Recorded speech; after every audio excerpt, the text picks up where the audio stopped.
გამარჯობა, მოგესალმებით. როგორც ხედავთ, დაიწყო ჩვენი პირდაპირ ჩართვა. ეს არის პლატფორმა მშობლის კივერი. მე გახლავართ თანთა სამიშვილი, ვარ ფსიქოლოგი, წარმოადგენ ორგანიზაცია მაგ ჯორჯიას. მაგრამ დღევანდელი ლაივის დროს შევასრულებ უბრალოდ მოდერატორის ფუნქციას და წავიკითხავ თქვენს კითხვებს და კომენტარებს, რომელიც შეიძლება გქონდეთ ჩვენს დღევანდელ სტუმართან. ჩვენი დღევანდელი სტუმარი გახლავთ ქალბატონი ირმა კოცირიძე, რომელსაც ვიცი, რომ ძალიან ბევრი მშობელი იცნობს, არა მარტო ჩვენი პლატფორმიდან. ქალბატონი ირმა ყოველთვის გვესაუბრება ისეთ აქტუალურ, საჭირო თემებზე და დღევანდელი თემაც არ არის გამონაკლისი, შეიძლება ჩვენი ლაივის ანონსიდანაც ნახეთ, ეს არის ფარული პნევმონია ბავშვებში. განვიხილავთ ამ თემას. როგორც იცით, ახლა ვინც ადევნებს თვალს ჩვენს პლატფორმას, იცით, რომ ჩვენი ყველა პირდაპირ ჩართვა ითარგმნება ჟესტურ ენაზე, ამისთვის მადლობა ლეკუნა ჯაფოშვილს და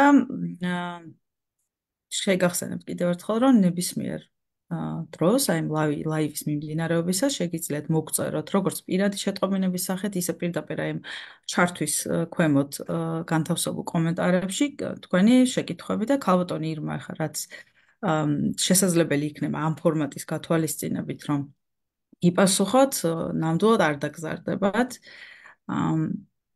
ერთ-ორ წუთს ვიცდით ხოლმე, ვინც ადევნებს თვალს ამ ჩარტობს იცის, რომ მაინც რადგან ცოტა ესეთი ოდნავ დაგვიანებით მისდით ხოლმე დაინტერესებულ ადამიანებს შეტყობინება, ამიტომ ეს ესეთი ტრადიცია გვაქვს ერთი-ორ წუთიანი დალოდების, მაგრამ დიდხანსაც ძალიან არ დავაყოვნოთ, იმიტომ რომ დარწმუნებული ვარ, ბევრი ინფორმაცია აქვს ქალბატონ ირმას გასაზიარებელი. ერთს აღნიშნავ, რომ ზოგი ადამიანი ღილავს, რომ ვერ ახერხებს პირდაპირ ჩართვის ყურებას და იცოდეთ, რომ ჩვენი ყველა ჩართვა იწერება, ანუ მოგვიანებით შეგიძლიათ ნახოთ, მაგრამ აი ეს დიდი უპირატესობა აქვს, რომ პირდაპირ ეთერში ვინც იქნება ჩვენთან ერთად, მათ კითხვების დასმაც შეგეძლებათ. ქალბატონი ირმა, მოკლედ კიდევ ერთხელ მოგესალმებით მთელი ჩვენი გუნდის სახელით და დარწმუნებული ბევრი მშობლის სახელით კიდევ მადლობას გიხდით, რომ თანამშრომლობთ ჩვენთან და ესეთ საჭირო ინფორმაციას უზიარებთ მშობლებს. მადლობა თამთა საღამომშვიდობის მშობლებო და კოლეგებო და მადლობა თქვენ წამყვანებო ლეკუნას მადლობა განსაკუთრებული.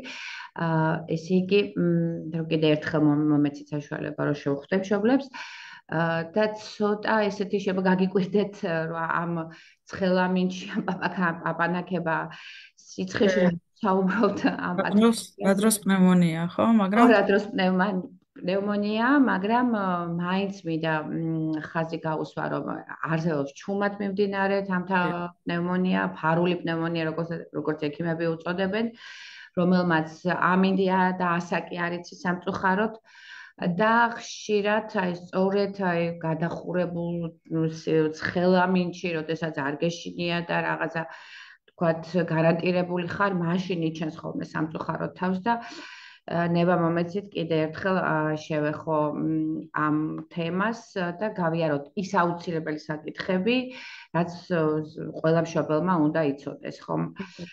ანუ ეს მითია, ხო, ქალბატონა ირმა, რომ მაინც ზამთარი და რაღაც სიცივე ჭირდება ამ დიახ, იმიტომ რომ მას აქვს თავისი მიზეზები, რომელზეც გავამახვილებ ახლა ყურადღებას, მას ჭირდება აი ზოგიერთ ნოზოლოგიას, მათ შორის ამ პნევმონიასაც ჭირდება განსაკუთრებული მცირე პირობის შექმნა, რომ თქვათ აღმოცენდეს ეს დაავადება, რომელსაც ფილტვის ანთებას უწოდებთ, ხო, მამაპაპურ ენაზე.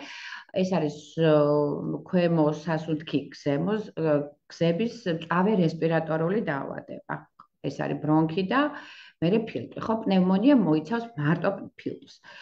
ესე გამოიყოფა პნევმონიის ორი ტიპი. ეს არის პირველად, რომელიც გამოწვეულია ორგანიზმის მიკროორგანიზმთან პირდაპირ კონტაქტით, დასნებოვნებით და მეორეული პნევმონია, როდესაც ვითარდება ამა თუ იმ თანდაყოლილი ქრონიკული დაავადებების ფონზე. ეს არის ბრონქების პათოლოგია, გულმკერდის დეფორმაციების დროს წოლიარე პაციენტებს აქვთ ხშირად, მუდმივად ერთ პოზაში მყოფ პაციენტის შემთხვევაში, აი ამათ უვითარდებათ უფრო ეს მეორე ტიპის პნევმონია, რომელიც აი სწორედ ეს არის საშიში, რომელიც არ საჭიროებს, რომ რაღაცა ვირუსი შეხვდეს, რაღაცა ბაქტერია, ან ვთქვათ, იგივე სოკოვანი ინფექცია. ეხლა სტატისტიკური განმარტებით თითქმის ყველას როგორც ტიპიური, ისე ფიზიკურად განვითარებულ, განსაკუთრებით ფიზიკურად შეზღუდვის მქონე შეფერხების მქონე ბავშვებში, ეტლით მოსარგებლეებში, ქრონიკულ დაავადებების მატარებლებს, არასრულწლოვანებს განსაკუთრებით, პატარა ჩვილ ბავშვებს, სადაც დაბალი არის იმუნიტეტი, ან ჯერ კიდევ არ არის საკმარისი ამ ჩვილებში ჩამოყალიბებული, უფრო საყურადღებო არის მათთან განვითარებული ეს დაავადება. და შეიძლება სწორედ აქედან წარმოიქმნას ეს პრობლემა, რომ განსაკუთრებით საშიში შეიძლება გახდეს, კიდევ უნდა გვახსოვდეს, მშობლებს მინდა უთხრათ, 5 წლამდე ასაკი არის, ვთქვათ, გარდატეხის ასაკი, 5 წლის მერე ეს ბრონქული სისტემა, ბრონქოექტაზიები უფრო ნაკლებია, ბრონქული დატოტიანება და გაძლიერება ბრონქის სურათის და ფილტვის სურათის უფრო ძლიერია და უფრო იოლად გადაახვდა, ვიდრე აი ამ ჩამოთვლილ წინა შემთხვევებში. რატომ არის ასე საყურადღებო, ხომ? იმიტომ, რომ ზოგჯერ სიმპტომები შეიძლება არ იყოს მკვეთრი. აი მაგალითად მიმდინარეობდეს დაბალი ტემპერატურა, რომელსაც სუბფებრილურ ტემპერატურას უწოდებთ, ან იყოს ძალიან მსუბუქი ხველა, რომელსაც დედა ან არქდელი, ვინცთანაც ბავშვს აქვს საქმე, მოგვიანებით ხვდება. ვერ იგებს, ანუ არ თვლის საჭიროდ, რომ აი ეს მსუბუქად მიაჩნია ეს სიმპტომები. შეიძლება იყოს უმადობა, შეიძლება იყოს უხასიათობა. შეიძლება დაირღვეს აი დღის რეჟიმი, ძილიანობა, ან მუდმივად ძინავს, ბავშვი მივარდნილია, ან პირიქით აგზნებულია, საერთოდ არ უნდა ძილი, ჭირვეულობს. ეხლა თუ პატარა არის და ჩვილი, არ გაგვიკვირდეს ხანდახან დიარეაც აქვს ბავშვს, ძუძუზე უარის თქმა ხდება ხოლმე. და აი ეს არის ის საშიში სიმპტომები, რომელიც არ უნდა გამოგვეპაროს. მაინდა-მაინც აუცილებელი არ არის, რომ იმ წუთში, რა თქმა უნდა, პნევმონიის დიაგნოზი დავსვათ. მაგრამ აი თუნდაც ეს ჩამოთვლილი ნიშნები ხანდახან მიუთითებს ხოლმე, რომ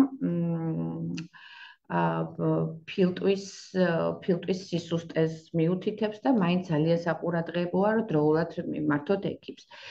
ბატონი, მე მგონი ნაწილობრივ უპასუხეთ კიდეც, მაგრამ აი პირველი შეკითხვა გვაქვს აქ, როდესაც კითხვებზე გადავხვალთ, მაშინ წაიკითხეთ, მაგრამ ეხლა შეგვიძლია რომ წავიკითხოთ, რომელი ტიპის პნევმონია ყველაზე საყურადღებოა? აჰა, კი ბატონო, კი. აუცილებლად ვიტყვი მაგასაც, აი მივიდეთ რაღაც პნევმონიის რაღაც სახეებამდე და მაგასაც ვიტყვი თამთა. ესე იგი მე მინდა მშობლებს ვუთხრათ, რომ ხანდახან აი შეინიღბება ხოლმე ეს ფარული პნევმონია, როგორც ჩვეულებრივი გაციება, ჩვეულებრივი სურდო, აი ჩვეულებრივი გრიპოზული მოვლენა და აი ესე ჩუმად მიმდინარეობს. მაგრამ კარგია და პირიქით გვიხარია ისეთი კლინიკური ნიშნები, თუ არის აი კლასიკური კლინიკური ნიშნები, რაც არის მაგალითად ტემპერატურა 39 და მეტი, თუ არის ფილტვებში უკვე ექიმი ისმენს ხიხინს, სველ ხიხინს, ან კრეპიტაციას, კანის საფარველის სიფერმგდალი არის დამახასიათებელი, ქოშინი არის პირველი სიმპტომი, რაც არის გახშირებული სუნთქვა, ხშირი ოფრიანობა. უფროსი ასაკის ბავშვებში, ახლა პატარებს უჭირთ უფროსი ასაკის ბავშვებში არის ნახველი, ხანდახან ისეთი სიძლიერის ნახველია, რომ ფერს იცვლის და ეს ნახველი მაგალითად აი სტაფილოსფერი ან მუქი შეფერილობის შეიძლება იყოს. ხანდახან არის აი ხველისგან შეწუხებული არის ბავშვი და უკვე ამბობს, რომ ტკივილი აქვს აი ამ ხველის ისა ხველის გამო აქვთ ტკივილები გულმკერდის და უჭირთ სუნთქვა. აი ეს არის ის კლასიკური ნიშნები, რის დროსაც ექიმს აღარ ეშინიან და თავისუფლად მიაქვს ეჭვი, რომ ეს დაავადება არის და აუცილებლად უკვე იღებს შემდგომ გადაწყვეტილებებს, რომ ჩაერიოს და გააკეთოს სკრინინგი. ეხლა სკრინინგი რას მოიცავს? იცით, რომ უტყუარი არის მოსმენის შემდეგ ფილტვების რენტგენოგრაფია, ხოლმე ეგრევე ესა ექიმი გაუშვას მშობელს, რომ გააკეთოს რენტგენული კვლევა.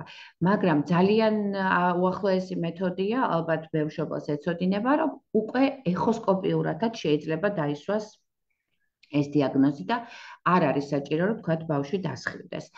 თუ ძალიან შორსწასული შემთხვევა არ არის, აი ეხოსკოპიით ისმევა ეს პასუხი.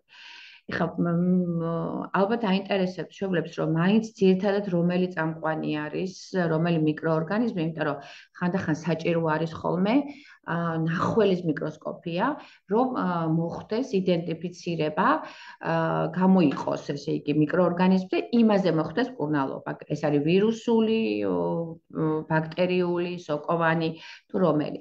ყველაზე წამყვანი ამ პნევმონიებში არის სტრეპტოკოკის ინფექცია და ყველაზე გავრცელებული მიზეზია. მეორე არის ჰემოფილუს ინფლუენსა B, ეს არის ასეთი ტიპის ბაქტერია და პნევმონიის მეორე უფრო გავრცელებული მიზეზი არის ხოლმე სტატისტიკურად. არის ვირუსული, რა თქმა უნდა, ყველაზე ხშირად გვხვდება ხოლმე ექიმებს, როდესაც ვირუსული პნევმონია აქვს, სინტიციური ვირუსი და აი ძირითადად ეს სამი წამყვანია, თუმცა რა თქმა უნდა, სოკოთი გამოწვეული პნევმონიებიც არსებობს, რომლებიც საკმაოდ სერიოზული სამკურნალოა, იმიტომ რომ ცოტა მოგვიანებით ისმის ხოლმე დიაგნოზი და ხშირად არასწორი მივდივართ ხოლმე და ცოტა გვიან ხდება ამოთესვა აი ამ სოკოვანი ინფექციის. ეხლა ძალიან ინფორმატიულია აუცილებლად სისხლის ანალიზი, თამთა ყველა მიცის ეხლა რომ პირველი გააკეთებენ სისხლის საერთოს, C-რეაქტიულ ცილას. ესეც წამყვანია იმიტომ კი არა რომ აი თქვათ რაღაც ანთების სურათი იყოს. სისხლში კარგად იკითხება, კიდე რამდენიმე სპეციფიური ანალიზია, ეს არის ბაქტერიული პნევმონია თუ ეს არის ვირუსული პნევმონია და იმის მიხედვით ხდება დანიშნულება. ну, როგორც ვიცით, ახლა და ბევრჯერ გვისაუბრია, რომ ბაქტერიულ მდგომარეობების დროს ხდება მხოლოდ ესე იგი ანტიბიოტიკების დანიშნა, ეს ხანდახან საჭირო ხდება ხოლმე საპროფილაქტიკოდ და ამაზე გეტყვით, რა დროს ხდება ეს საპროფილაქტიკო დოზის მიღება. თუ თქვათ გარკვეული პერიოდი ბაქტერიული წამალი არ მოქმედებს, ეს ანტიბიოტიკი არ მოქმედებს, მაშინ ხდება ხოლმე თქვათ 60 დღეში ანტიბიოტიკის შეცვლა და ესეც მიღებული მეთოდია და ნუ არ უნდა გაუკვირდეს მშობელს, რომ ექიმმა შეიძლება შეცვალოს. ანუ კლინიკური ნიშნები, ზემოთ ჩამოთვლილი კლინიკური ნიშნები თუ არ იცვლება, ხდება მაშინ წამლის შეცვლა. ეხლა ყველაზე ძალიან რატო გვაშინებს ეს პნევმონია და რა ხდება და როგორი თავისებურებებია, თქვათ, ქრონიკული დაავადებების დროს ან მოტორიკის დარღვევით მიმდინარე დაავადებების დროს, იგივე თქვათ ცერებრული დამბლა, იგივე თქვათ ძვალსახსართა პათოლოგიით ან თქვათ კუნთა ესე იგი მიოპათიებით მიოპათიებით მიმდინარე დაავადებების დროს. რა ხდება ამ დროს? ეს იგი რა გვიშლის ხელს უпростоრად? ხელშემწყობი ფაქტორი ამ დროს სამწუხაროდ არის ის ფსევდობულბარული დამბლები, აი რომელიც იწვევს ამ ნერწყვის, საკვების და მიღებული სითხეების ასპირაციას. ასპირაცია არის გადაცდენა, გახსოვთ ხომ? საერთოდ ასეთ შემთხვევებში ხანდახან გვაქვს ხოლმე გაზრდილი სეკრეცია, აი ბევრი ნერწყვდენა გვაქვს, ხო? თუ ბავშვს აქვს გართულებული ყლაპა, ამან ისედაც თვითონაც უჭირს გართულებული ყლაპა და ამ დროს სეკრეტი გროვდება, ის სეკრეტი, რომელიც ნახველის სახით უნდა გამოიყოს. ამან შეიძლება ეს ამ ნერწყვის ნახველის, ამ საკვების, სითხის უკან შესუნთქვა გამოიწვიოს და გადასროლა ფილტვებში, ანუ ფილტვებში მოხდება ასპირაცია და არა საყლაპავში, როგორც უნდა მოხდეს. აი, ამან შეიძლება გამოიწვიოს ეს უეცარი ეს რესპირატორული ინფექცია, ან და უკვე ნელა-ნელა ფილტვების მშვიდად დაზიანება, აი პროგრესირებად და შუმად და მშვიდად ზიანდება. ანუ აი ეს არის ის საშიში მოვლენები, რომელიც ხანდახან სამწუხაროდ ცერებრული დაბლის მქონე ბავშვებში ან ეტლით მოსარგებლე ბავშვებში ხდება, რომ ეს უცებ არ ხდება თამთა.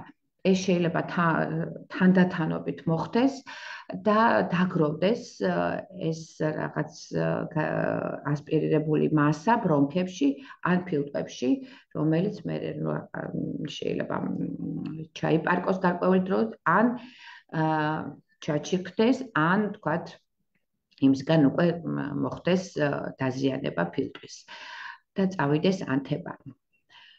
ეხლა თუ ესე იგი ბავშვებს ამ კუნთთა ჰიპოტონიის გამო ვიცით ხო, რომ კუნთთა ტონუსი აქვს დაქვეითებული, აქვთ სუსტი ხველა და არა აქვთ იმის ძალა, რომ ძლიერად ამოახველონ და ამ სეკრეტს, დაგროვილ სეკრეტს, ოდესაც წარმოიქმნება ნახველი ფილტვებში, ამოდევნონ, რომელიც უნდა გამოიყოს გარეთ. აი, ეს არის აუცილებელი კომპონენტი. აი, ნახეთ, ეს არის სასარგებლო, ყველა არის სასარგებლო დამცავი ფუნქცია და ჩვენ ის არაფრით არ უნდა ჩავახშოთ. სამწუხაროდ ხანდახან ვაკეთებთ ხოლმე, რომ აი მედიკამენტის ხარჯი, რომ აი ბავშვს ახველებს და დამინიშნეთ მედიკამენტი, ხო, არის ასეთი მოთხოვნა მშობლებისგან და უნდა ვიცოდეთ, რომ გარკვეული ტიპის ხველა ეს არის სასარგებლო, იმიტომ რომ სწორედ იმ ბაქტერიას, იმ ვირუსს გამოდენის ბრონქიდან და ფილტვიდან ბავშვი რაც მას დაგროვილია და რაც შემდგომ ანთებას იწვევს. კი არ უნდა ჩავახშოთ ეს ხველა, არამედ ხელი შეუწყოთ ამ ბრონქების გაფართოებას, ნახველის გამოყოფას და როგორ ხდება ეს იმ წუთში ვაკეთებთ ხოლმე, აი ვეუბნებით, რომ ინჰალატორი იხმარე, თბილი სასმელები იხმარე, ანუ ბრონქოდილატაცია, ბრონქის გაფართოება უნდა მოხდეს, რომ წამოვიდეს ეს ნახველი. მაგრამ ხანდახან, რა თქმა უნდა, ეს ხველის წამალი საჭიროა, უკვე ამას უკვე ინდივიდუალურად ექიმმა უნდა გადაწყვიტოს და არა მშობელმა უნდა გადაწყვიტოს, რა დროს უნდა დაალევინოს. ეს არის იმ შემთხვევაში, აი თუ გაძნელებულია ამ ნახველის ამოღება. აი იმ შემთხვევაში სუბუქი საშუალებებით შეიძლება მივახმაროთ, ისიც ყოველთვის არ არის ხოლმე საჭირო. ეხლა მინდა გითხრათ, რომ აი რისკის მქონე ბავშვებისთვის და ზოგადად არა მარტო ბავშვებისთვის, ზოგადად ყველა ადამიანისთვის განვითარებულ ქვეყნებში არსებობს აი ესეთი რესპირატორული ჯანმრთელობის მონიტორინგი, რომელიც სამწუხაროდ არა გვაქვს და ძალიან კარგია, თუ რომელიღაცა კლინიკაში დაინერგება და ალბათ უკვე ინერგება.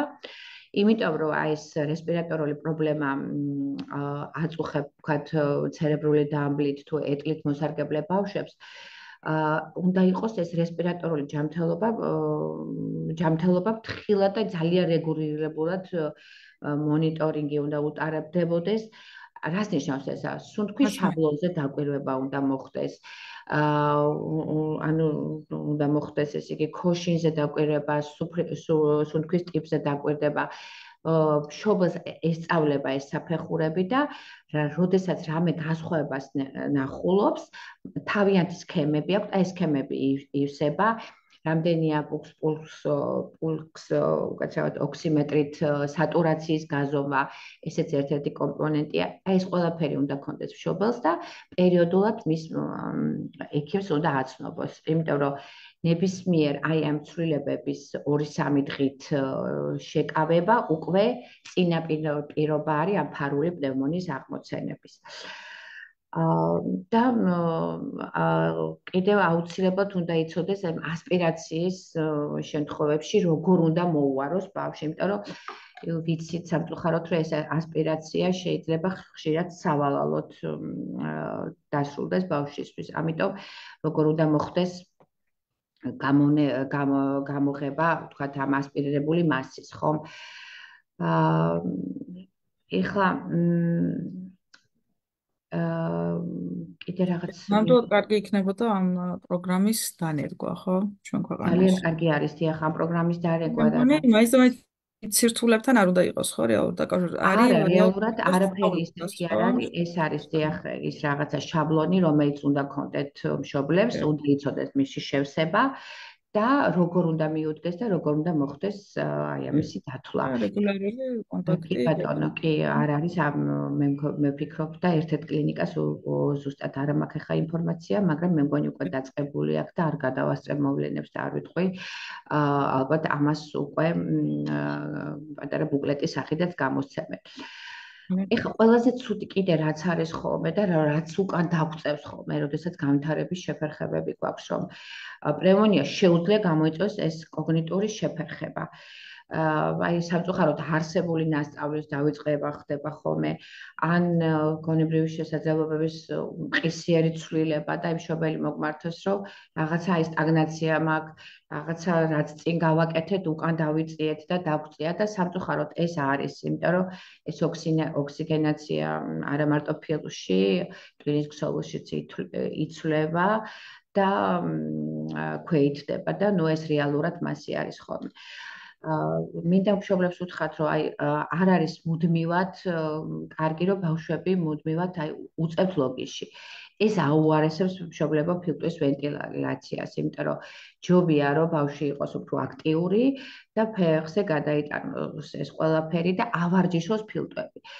ეს ავარჯიშოს ფილტვები გახსოვთ ალბათ აი კოვიდის დროსაც რო იყო ხოლმე მოცემულობა რომ ბუშტი ბერეთ გახსოვთ ხომ? ან და წყლის ბუშტები წარმოქმნით, ან ჩაბერვები გააკეთეთ, ან ჩაკუზვები, ხო, და ესეთი ვარჯიშები, ეს ნამდვილად სასარგებლოა იმ სისწრაფებისთვის, რომელიც ფილტვის ქსოვილში გვაქვს. თუ არა და მერე სამწუხაროდ არის ფილტვის გართულებები და პნევმონიის გართულებები. ეს რა დროს არის? ხა, როდესაც არასწორი მართვა არის, ან არასწორი მიმართვიანობა არის ექიმთან დაგვიანებული, რა არის ეს? ანუ სითხის დაგროვება ფილტვებში, რომელსაც იცით პლევრიტი ეწოდება, ძალიან საშიში არის ფილტვის აბცესი.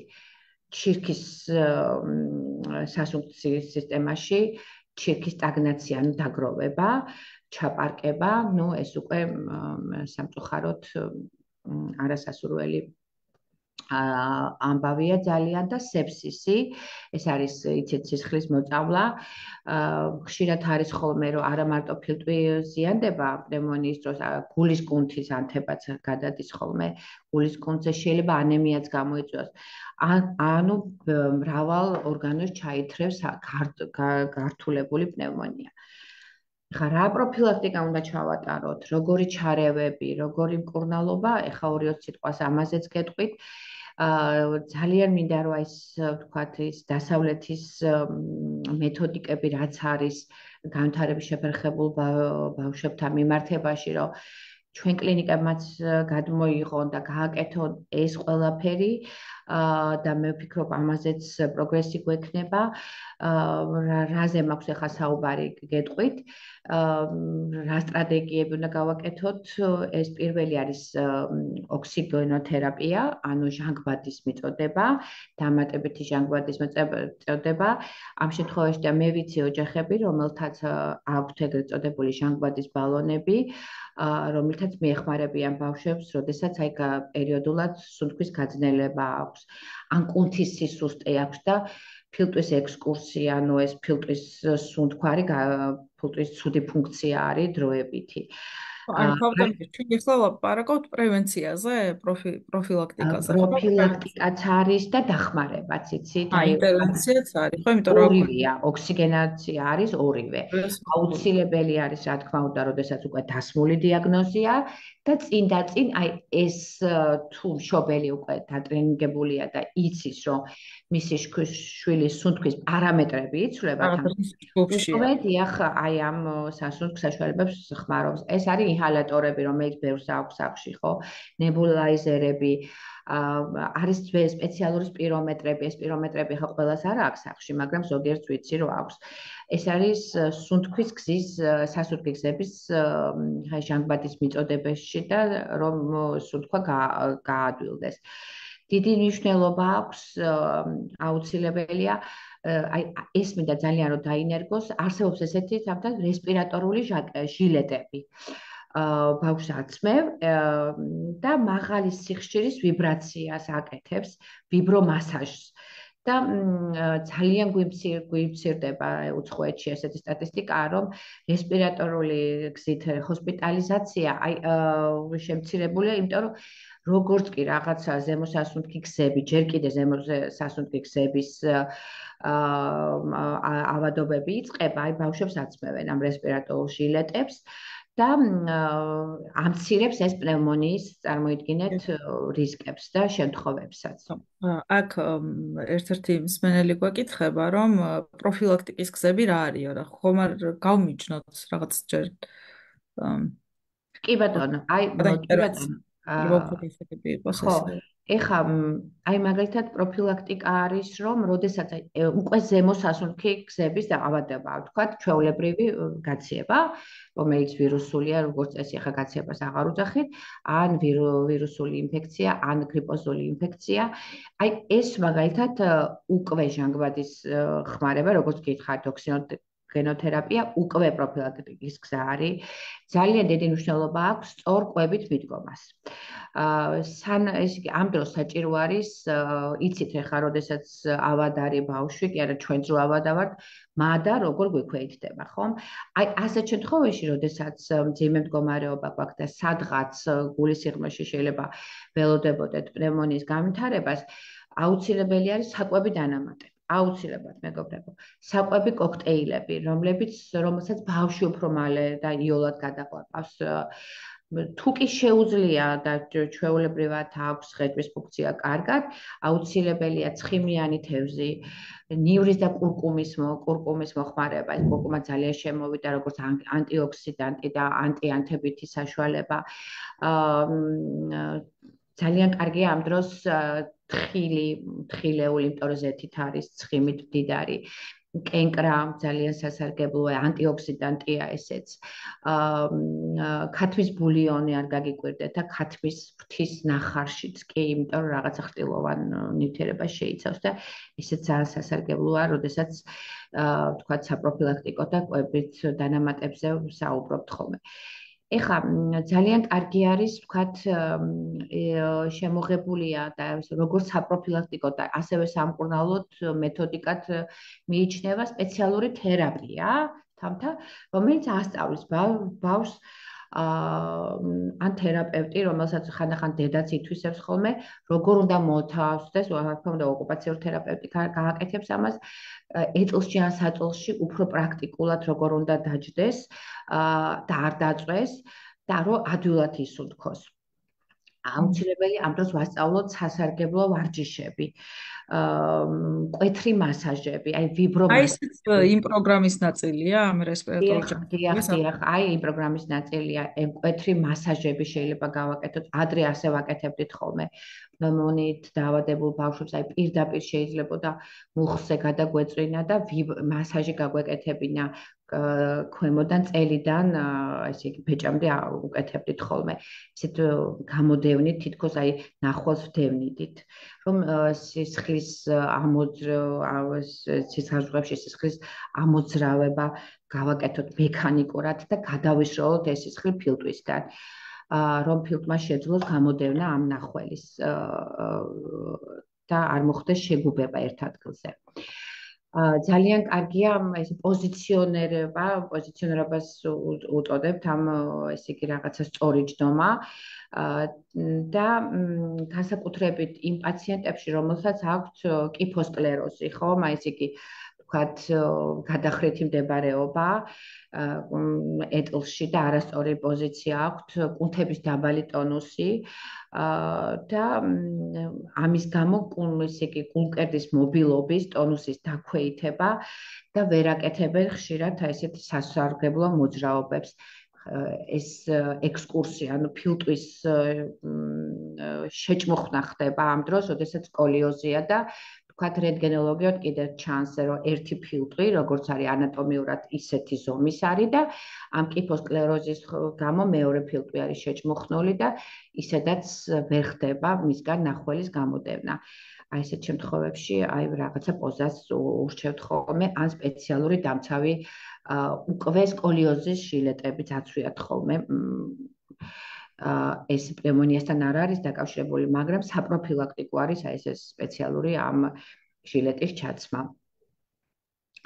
და ძალიან ეს პოპულარული ხდება, გითხარით, კიდე ეს რესპირატორული ფიზიოთერაპია, ეს ამის დანერგვა და ასწავლიან, ეს უცხოეთში ხდება, ჯერჯერობით მე ამსვენია, რომ ჩვენთან იყოს ფილტვებში ჰაერის ვიბრაციის ცვლა. და ეს ასე იგი აიოლებს სასუნთქების სეკრეციას, აადვილებს ამ სასუნთქების დრენაჟს და ძალიან სასარგებლო არის ამ ეს ზემო და ქვემო სასუნთქების ინფექციების დროს. აი ეს ითვლება თამთა როგორც საპროფილაქტიკო მეთოდად, ასევე სამკურნალო მეთოდად. რაც შეეხება ხა მკურნალობას, ზოგჯერ ხდება ხოლმე, რომ აი მორეციდივე ინფექციები რო არის, როდესაც აი ხშირად არის ინფექციები, მშობელმა იცის მაგალითად, რომ უკვე ხდება, ან რამდენიმე ვთქვათ, ესეთი ტალღა გადატანილი აქვს და საპროფილაქტიკოდ იწყებს ანტიბიოტიკს. იცით რა, ეხლა საპროფილაქტიკოდ ანტიბიოტიკი ცოტა მძიმე მოსასმენია და ეს ანტიბიოტიკი ბევრჯერ გვისაუბრია თქვენი ეთერიდანაც, რომ აი ესე ხელაღებით არ უნდა დაინიშნოს, მაგრამ არსებობს სიტუაციები, მეგობრებო, როდესაც პირდაპირ ექიმი მოუწოდებს, იცის ამა თუ მისი პაციენტის მდგომარეობა, რომ აი მაგალითად მაკროლიდის ჯგუფი, რომელიც არის ვთქვათ აზიტრომიცინი, რომელსაც როგორც ანტიბაქტერიული მოქმედება, ასევე ანთებისაწინააღმდეგო მოქმედება გააჩნია, არ აქვს ისეთი გვერდითი მოვლენები, ფარმაკოკინეტიკური ესე იგი სუდი გამოვლინებები არ აქვს და ხანდახან აი მიზანშეწონილი არის ხოლმე, რომ 3 დღით დაიწყოს მშობელმა ეს კურნალობა, რომელიც შეიძლება რა თქმა უნდა საპროფილაქტიკო იყოს, მაგრამ შეიძლება ამის მერე სხვა ანტიბიოტიკი იქნას დანიშნული და ის ანტიბიოტიკი შეიძლება 10 დღეც კი იქნას დანიშნული, ან უფრო მეტი ხნით, გააჩნია სიტუაციას. ერთი ფას წავიკითხავ, აი ეს ჟილეტი ისაუბრეთ მშობლის მხრიდან აი იმის გამოყენებას, თუ შეიძლება ახდას რაიმე რისკი და ან კონკრეტულ დასახელებად შეიძლება რომ გავიგოთ ამ ჟილეტის. საერთოდ შეიძლება შეძენა.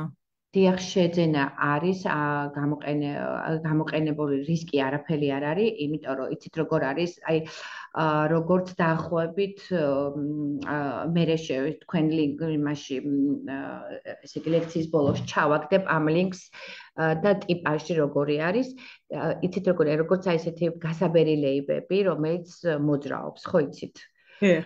ნაწოლების საპროფილაქტიკო ლეიბია, რომელშიც ჰაერი მოძრაობს, ზოგში სითხე მოძრაობს. ერთადერთი არის, რომ ზოგიერთი არის ბატარეაზე, რომელიც სასურველია დენის წყაროსთან არ ქონდეს ბავშვს, მაგრამ ზოგი არის, ვთქვათ, სპეციალური სადენით შტეპსელშია შესაერთებელი.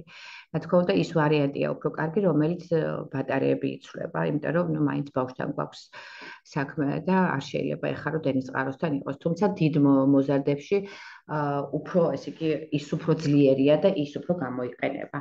და ამის სახელსაც თუმცა ამ ტექნიკური მხარის გარდა, ანუ ესე იგი არნაირ რისკთან არ არის დაკავშირებული.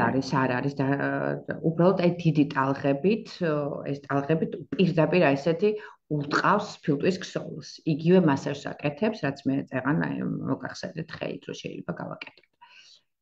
აი თამთა თქვენ საუბრობდით და გამომჩა, ეხლა გამახსენდა სწორედ, რომ როგორც ტიპიურ ბავშვებში, ისე განსაკუთრებით განვითარების დარღვევის მქონე ბავშვებში და იმ ბავშვებში, რომელთაც ხშირად მორეციდივე დაავადებები აქვთ, მიზანშეწონილია, ბევრჯერ გვისაუბრია ეს ვაქცინაციები, რომელიც აი გრიპოზულ შემთხვევებში, რო გვაქვს ხოლმე გრიპის ვაქცინა, ნამდვილად გადაარჩენს ბავშვებს ამ შემდგომი პნევმონიისაგან, ვიცი, რომ ბევრს არ უყვარს და ბევრი მშობელი უარზია და არ აკეთებს, მაგრამ მაინც ჩემი როგორც ექიმის მოწოდება, რომ მძიმედ მიმდინარე ქრონიკულ პათოლოგიებში მაინც უპრიანია, რომ ეს ვაქცინა გაკეთეს, ნამდვილად გიცავთ აი შესაძლო გართულებებისაგან და ცუდი გამოსავლისგან. ნამდვილად ძალიან კარგია ამ შემთხვევაში. ეხლა სანამ კიდე სხვა საკითხზე გადავალ, დაუბრუნდები იმ თემას, თქვენ რომ გითხეთ, რა იყო ესა თამთა, მე მგონი რომელი ტიპიაო ყველაზე საშიში? ხო, ყველაზე საშიში. იცით რა, საშიში არის ყველა გართულება, რაც პნევმონიას ახასიათებს, მაგრამ თუ კონკრეტულად ესა მშობელი გვეკითხება პნევმონიის ტიპზე, ყველაზე სერიოზული არის ეს არის საავადმყოფოში შეძენილი პნევმონია. საავადმყოფოში და ინფექცია, რომელსაც ნოზოკომიურ ინფექციას უწოდებთ, პნევმონიას უწოდებთ. ეს რას ნიშნავს, იცით? აი, საავადმყოფოში რო განვითარდება პნევმონია. ანუ ეს შეიძლება იყოს ორი მიზეზით საშიში, იმიტომ რომ პირველი ბაქტერია თვითონ შეიძლება იყოს რეზისტენტული ანტიბიოტიკის, ანუ მდგრადი ამ ანტიბიოტიკების მიმართ და მეორე კიდე ის, რომ ადამიანი უკვე რომელიც წერს საავადმყოფოში, ბავშვი უკვე ავად არის და კიდე იღებს იმ საავადმყოფოს ბაქტერიას, გესმით? აი, ეს არის ნოზოკომიალური ინფექცია და ყველაზე საშიშ ინფექციად ითვლება, პნევმონიად ითვლება. და სამწუხაროდ ხანდახან ცუდად თარდება ხოლმე. ცუდი გამოსავალი აქვს ამას, მაგრამ ნუ რა თქმა უნდა, ეს ძალიან იშვიათ შემთხვევებში და ახლა შესაჩინებლად რა თქმა უნდა არ ვამბობ ამას. ეხლა აი კიდე რა მინდა თამთა თქვა. აი თქვათ ისეთი შემთხვევა, როდესაც ხშირი ლორწო აქვს ბავშვს და ეს ლორწო არის ბლანტი და ბავშვი მუდმივად ატრიალებს ამ ლორწოს. ჩვენ გვინახავს ასეთი ბავშვები, თქვენც, მეც და ჩვენს მსმენელებსაც, რომელიც ეტლით მოსარგებლე არიან, ძირითადად და ცერებრული დამბლის მძიმე ფორმა აქვთ, სამწუხაროდ. მათ აი პნევმონიის დროს რამდენადაც არ უნდა გაგიკვირდეთ, ეს გამოყოფილი, ყოველდღიურად გამოყოფილი სეკრეტი უმცირდებათ. და ეს უკვე ერთ-ერთი მიმანიშნებელია, რომ რაღაცა ანთება იწყება. ამიტომ აი ამ შემთხვევაში, როდესაც ყურადღებით არის მშობელი, აი ამასაც უნდა მიაქციოს ყურადღება, რატომ არის აი თქვა დროებითი წყვეტა აი ამ სეკრეტის. ანუ აქ აგროვება ხდება დიახ ბრონქებში. ხო, რომ პირველი ნიშნები პნევმონიის რა არისო და ანუ ეხლა რაც აღწერეთ, ეს კიდე ძალიან სპეციფიურია, ხო? ანუ აი ეს სპეციფიურია, ეს არის აი ზუსტად იმ ბავშვებისთვის, რომელთაც თქვა პარაპლეგია აქვთ, ან 4-ვე კიდურის პლეგია აქვთ, აი ესეთი მძიმე დამბლები აქვთ, ხო? და სამწუხაროდ ეს ნერწხვდენა აქვთ, ვიცით, და მუდმივი სეკრეტის დაგროვება და გადმოსვლა აქვთ პირის მხრიდან. აი ეს არის ერთ-ერთი სპეციფიური ნიშანი, 1-2 დღით აი ამ სეკრეტის შეწყვეტა. ეხლა და მშობელი თუ გვეკითხება, ეს არის ნიშნები, ატყობა გვიან შემოგვიერთდა, რომელიც ზემოთ დიახ ჩამოთვალეთ, არის ეს ფარული ნიშნები. შეუძლია მოისმინოს, ხო, იმიტომ რომ ისაუბროთ უკვე ამაზე პრინციპში. მე მგონი გამეორება აღარ ჩანაწერს ნახავს მშობელი დარწმუნებული. ამაზე მინდოდა ხაზგასმა, რომ ეხლა რაც აღნიშნეთ, ეს კიდე ძალიან სპეციფიურია და კიდევ ერთხელ უსვამს ხაზს იმას, რომ როგორი მნიშვნელოვანია ეს ცნობიერების ამაღლება და განათლება, ხო? ანუ შეიძლება საერთოდ არ ქონდეს ეს შეიძლება დღევანდელი ეს ლექცია, იმიტომ მინდოდა რომ იქნებ აი უკვე ვიმსჯელოთ ამ თემას. მშობლების მრავალრიცხოვანი ჯგუფი არსებობს. ვიცი რომ აი ყველა რაღაცა ნოზოლოგიაზე ინდივიდუალურად მიდის საუბარი. იქნება ეს უკვე შევქნათ პრეცედენტი იმისა, რაც მე ზემოთ უკვე ჩამოთვალეთ ამთა, რომ შეიქმნას ესეთი თერაპიები სპეციალური, რესპირატორული თერაპია, ან რესპირატორული ასეთი დღიურები, რომელსაც მშობლები თვითონ აწარმოებენ.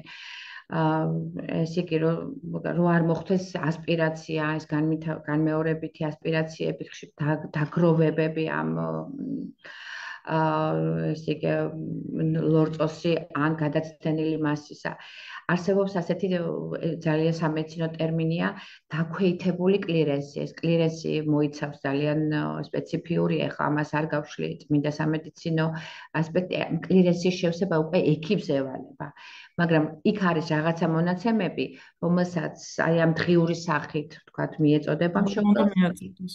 დიახ და აი ელემენტარულ კიდე არას დონეზე შეუძლია ან დაითვალოს, ან შეამოწმოს, ან სუნთქვა და მოახსენოს ექიმს და შეავსოს ეს ფორმა. ხო, აი ყველა ეს ფაქტორი უნდა იყოს გათვალისწინებული, რომ ამ დაავადებას, ამ მართლა საშიშია, ზოგ შემთხვევაში ამ დაავადებას თავი ავარიდოთ, ხო. კარგით, ეს იყო ეს ძირითადი, ეხლა დაველოდები მე თუ არ არის კიდე რამე კითხვა და კიდე მინდოდა რაღაცა მინდოდა მგონი უცებ ჩავხედავ ჩემს საკითხს თუ შეიძლება ეს თეატრულ ჯანმრთელობაზე აი ძალიან მინდა რომ რაღაცა სამუშაო ჯგუფიც ალბათ შეიქმნება და ძალიან კარგი სხვა ქვეყნებს აქვთ უკვე ეს პრაქტიკა რომელიც კი ჩვენც რაღაც გაიდლაინები იდება დიახ ჩვენც უკვე გაიდლაინები იდება და მოიცავს რაღაცას უბრალოდ მინდა რომ ფართო გახდეს მშობელს მიეწოდოს აი მშობელმა უკვე მოითხოვოს ეს და დაინერგოს და სასიკეთოდ მინდა ვთქვა რომ ძალიან ყურადღება იქცევა უკვე და ნელა-ნელა იმ სოციალურ მოდელზე გადასვლასთან დაკავშირებით ძალიან ბევრი რაღაცა გაკეთათ ამთა თქვენს დამეთანხმებით და ერთ-ერთი პუნქტი ალბათ ესიც იქნება რომ მშობელს გაუვიოლდეს თვითონ მიიღოს რაღაცა გადაწყვეტილება დროულად მიხვდეს თავისი შვილის ჯანმრთელობის მდგომარეობას და დროულად აცნობს ექიმს. მე ხლა ნუ როგორც ფსიქოლოგს მაინც უფრო განცდებისკენ მივდივარ და წარმომიდგენია რამდენი მშობელი შეიძლება იდანაშაულებდეს თავს იმაში რომ რაღაცა დროულად ვერ შეამჩნია და არა და შეუძლებელია ხო თუ ამის სწავლება არ მოხდა და დიახ, ძალიან ძნელია ეს წოდება არ მოხდა ფიზიკურად ეს არ გვეცოდინება ხო ამიტომ რა თქმა უნდა იმიტომ რომ ნამდვილად ძნელია ხშირად ექიმებსაც გამოგრჩება ხოლმე და დიახ იმიტომ რომ აი ფარულად მიმდინარეობს ბევრი ასეთი ძალიან სპეციფიურ ცოდნას მოითხოვს ხო ამის დიახ ხო პრინციპში ამოვწურე მე მგონი ამოვწურეთ ამ ეტაპზე მეტი შეკითხვა არ არის მაგრამ სვენდას რომ ამ ჩანაწერს რომ ნახავენ თუ მოგვიანებით გაუჩნდებათ ეს შეკითხვები ჩვენ ვაგრძელებთ თანამშრომლობას და ყველა ვინც გიცნობთ დამეთანხმება რომ არასდროს არ დაზარდებით მშობელს რომ რაღაც საჭირო ინფორმაცია დიდი სიამოვნებით თუ რამე ძალიან ინფორმატიული იყო როგორც ყოველთვის უღმესი მადლობა კიდევ ერთი საინტერესო ჩანაწერი შეემატა მშობლის კივრის ვიდეოთეკას გირჩევთ რომ გადაავლოთ თვალი და მათ შორის ქალბატონი იმასთან მთელი სერია გვაქვს ფაქტიურად ჩანაწერების და არ მეგულება მშობელი ვისაც ეს რელევანტური არ იქნება